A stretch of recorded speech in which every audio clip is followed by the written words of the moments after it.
First of all, welcome to another edition of Behind the Bench presented by the National Soccer Coaches Association of Canada. And today my guest is David Wiebenga. Did I say that right, Dave? Wiebenga. Wiebenga, okay. And I've known David for a while. He's out of Kansas City, United States. He was a professional soccer coach and is now coaching high school level and at club level. Plus, he was running a lot of courses for the United Soccer Coaches for goalkeeping. And we're going to talk about how goalkeeping position has changed and look at some of the new and modern things that are happening in that. But Dave, if you give us a little bit more of an introduction to start off, that would be great. Well, first of all, I just wanted to take the opportunity to thank you and your organization for providing me the opportunity to do this. It's quite an honor to be considered for this. So super excited about that. Born and raised in this area, grew up with the game, became a full-time goalkeeper at about 13, and played the position through a number of changes with the position as the FIFA laws began to evolve over time, particularly speeding up in the 90s. Played in college here in the States, and then went on and played some D3 soccer in the USL, and then was fortunate enough to actually head up north into Canada, where I played in Calgary for a year. Came back here to the States after that and picked up a full-time teaching job, where I've been here at Lee Summit High School for the better part of 18 years. And I've also taken on the role of the head men's and women's soccer coach. And then I had a goalkeeping training business for better part of probably 12 years. And then in the last 5 years, I've actually been working for a large club here in the Kansas City area, Kansas City Scott Gallagher, and where I'm now the goalkeeping director and oversee all the goalkeeping curriculum and vast majority of the goalkeepers in the club. So it keeps me really busy. Married, 4 kids, one about to graduate in about 3 months, which is kind of crazy, or actually less than that, about a month and a half. So it keeps me busy. The time does fly, doesn't it? It does, absolutely. So before we go on, if anyone has any questions at any time, you can type something in the chat or the Q&A, and we'll try and get to any of your questions. And also, a little bit about the NSCAC, the National Soccer Coaches Association of Canada. If you'd like to become a member, you can go to nscac.ca and look at the different memberships that we have. And one of them that we have is the one with that combines our membership with the United Soccer Coaches membership at a special rate that they've given to Canadians. So if you're in Canada, you can apply for that, called the North American membership. And we'll just start with that. Dave, I think we met at one of their conventions, which is one of the biggest conventions for coaches in the world. And it used to be called the NSCAC, now called United Soccer Coaches. They run diploma courses down there, and you used to teach that course. Anything about that course that you'd recommend? The courses are really designed. We're one of the few platforms that actually has a goalkeeper institute, and I've been privileged to be a part of that for about the last 7 years. As one of the national staff coaches, so I teach some of the introductory level, the mid-level up to the national, and they're really good programs for any coaches looking to add knowledge of the position of goalkeeping to their repertoire, or in time, actually, if they are a former goalkeeper and want to learn the methodologies and become a full-time goalkeeper trainer, whether it's with a club or their own, strike out on their own, like I did for a number of years. I'd highly recommend the courses, because one of the big things we believe in is coaching the coach, not saying this is what you have to do.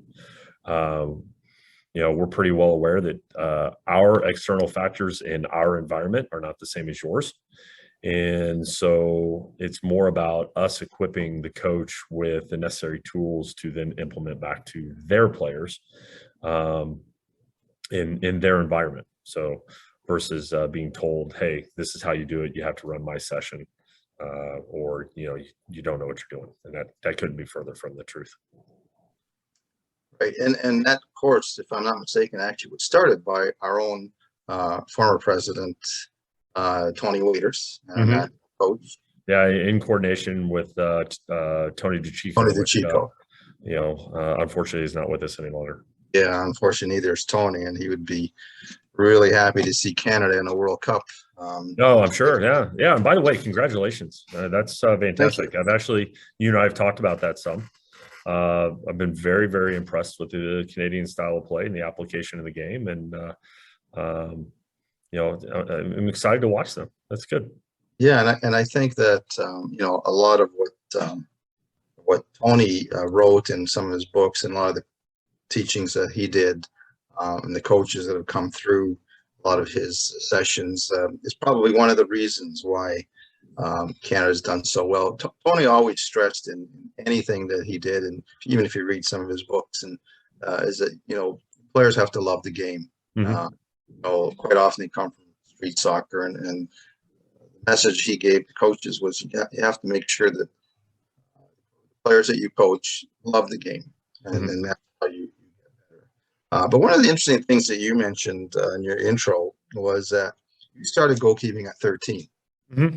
And here you are, you played pro. At the time there weren't maybe some of the options that there are today, but playing at the pro level, but starting at 13. Do you think that goalkeepers maybe could start later than some of the players who need all those ball skills? Yeah, and that's a hot topic conversation, John.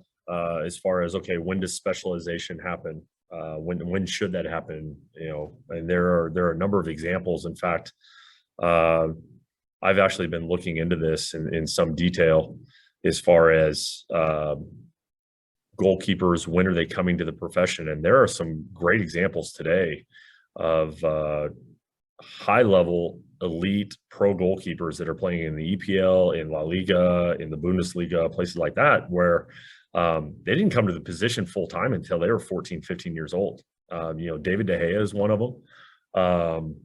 There's a few others. Oh man, I've got a list that I actually wrote down because that became a pretty big topic that I started looking into, and actually started talking with some former professional goalkeepers here in the United States about.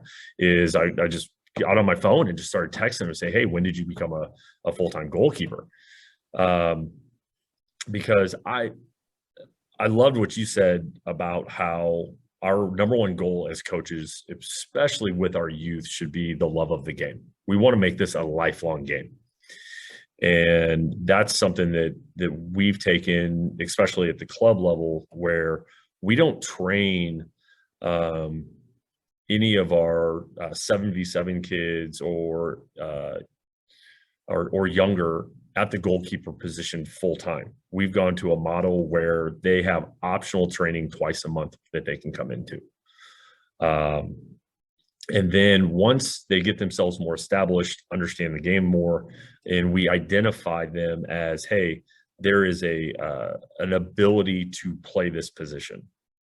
They're a good player, but there's a little bit something different. Maybe it's a physical attribute. Maybe it's they have the ability to jump really well, or we're seeing that they have good hand-eye coordination.